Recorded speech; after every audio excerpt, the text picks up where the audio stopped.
Le mutazioni che sono favorevoli al virus sono quelle che vengono mantenute perché danno al virus un vantaggio rispetto al resto della popolazione virale.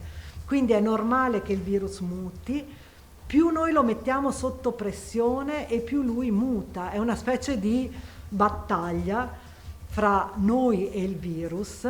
In sintesi, questa è la spiegazione della diffusione di nuove varianti, 4 quelle preoccupanti in Veneto, da parte della dottoressa Ricci, che ha esposto i risultati delle indagini effettuate nelle ultime 2 settimane su 296 campioni per avere una fotografia nazionale sulla presenza della variante inglese. 182 sono stati sequenziati e la variante inglese in Veneto è risultata del 17,7%, in linea con la media nazionale. 22 campioni da 2 istituti scolastici e una sorveglianza su 2 casi particolari in cui è stata riscontrata la variante brasiliana.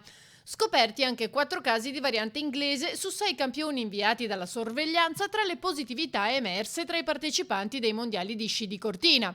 Si tratta di residenti in Italia e, tenuto conto dei circa 10 giorni necessari al sequenziamento, le positività sono state riscontrate ben prima dell'avvio dei mondiali. La variante inglese ha una caratteristica molto spiccata di contagiosità, quindi è in grado di contagiare più persone e di diffondersi molto molto rapidamente nella popolazione. Questa è la sua principale caratteristica. E questa variante non è più pericolosa né più contagiosa nei bambini. Il tema delle varianti, ha spiegato la dottoressa Russo, si è legato a quello della sorveglianza. Nel momento in cui si segnala un caso, l'indagine va dunque ampliata.